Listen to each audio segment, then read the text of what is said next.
All right, we'll go ahead and open up for questions for the players. Again, just raise your hand for a microphone and we'll go ahead and get started.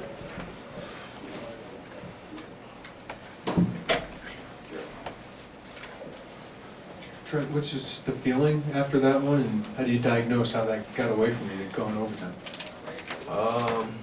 It was a tough one, obviously.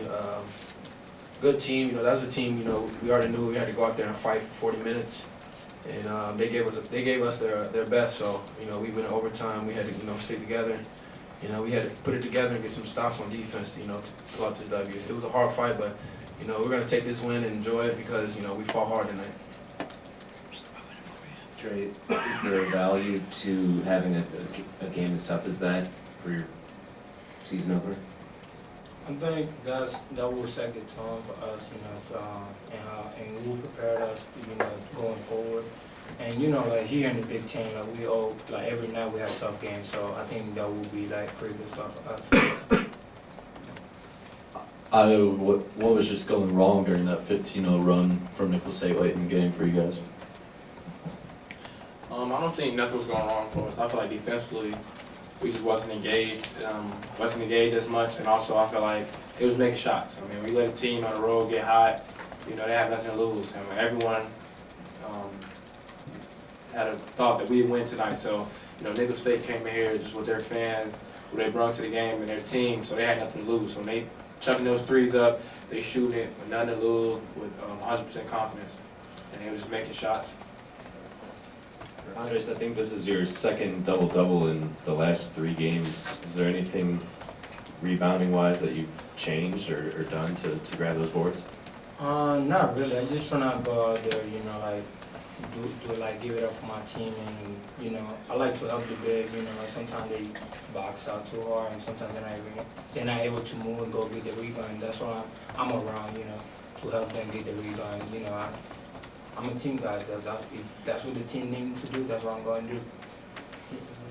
Trent, on a night like this, when the ball's just not falling for you offensively, how much did it test your resolve to be able to contribute on the other end of the floor? Like you said, I mean, being a veteran, I had to, you know, if the ball wasn't going in, I had to figure out other things to do, like helping out on rebounding, you know, just mentally locking in on the defensive end and getting stops and helping my team win. So, you know, I didn't like that. I could have easily, you know, got in my own feelings, you know, and let those shots bother me, but I didn't. So I thought I did a pretty good job, you know, on the defensive end, just locking in, helping my team win. I guess Trent, having not made a shot, so you went to the free throw line and made both those free throws, then forced that turnover on Nicholls State last possession. What did you feel like maybe those 2 possessions, you know, meant to you, just to maybe, you know, get those at the end of the game when the team needed it? Like I said, I mean, that's, you know, that's just something that, you know, just being a veteran, you know, that's something that I just got to do. You know, I got to be mentally, you know, locked in off the full 40 minutes. You know, the ball isn't going in, I can't let that bother me because that's just bad energy. So, you know, like I said, I had to find different ways to, you know, to help my team win, whether that was assist, rebounding, or, you know, just getting stops on defense.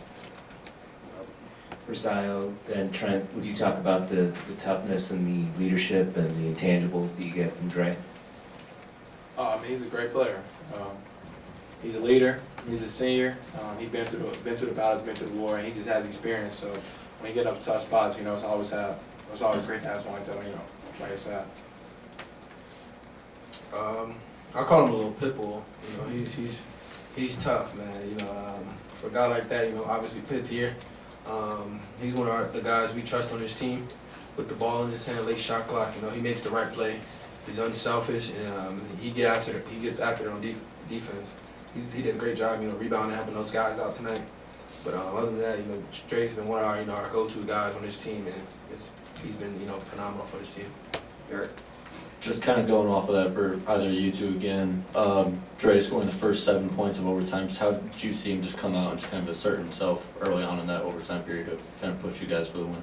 I mean, he's got a rhythm. When you get in the rhythm, you're a good player, you get in the rhythm. You just keep going, let the game come to him, and he just, you know, making shots. For Andre, 22 for them. McClanahan was big, 25 points. Late in overtime, you fouled him out on a play. Was that something you were trying to do specifically, or were you just reacting to making a play at that point? I mean, he obviously was a great player, for them, and I just felt like, I was playing my game, and I was trying to make an offensive play for the team, and he's just happy to foul me. So I know the starters, obviously, that's a different group than you've had. You played 30 minutes almost together. What do you think of that group, and is this, even though it's different, you guys, a lot of you return, is it going to take time to gel a little bit, do you think? I mean, of course, when you have a group of talented guys, a new group of talented guys, it always takes time, to come together. Rome wasn't built in one night, so we're just trying to get better and better each game, each day. We're getting better and better as a team, as a unit. And we're just trying to stack up and win. That's all we care about. We don't care about how much we win by. We just want to stack up wins and just keep getting W's. Whoever maybe wants to tackle this one, I mean, heading into the season, there were going to be a lot of outside expectations on this team, a lot of hype. I mean, where does this game kind of fall, in that? I mean, was it disappointment that maybe you didn't play, maybe the game you expected? No, I mean, why would it be a disappointment? I mean, we got the win. That's all that matters. We don't come out here to play and try to win by 20, 25, 30.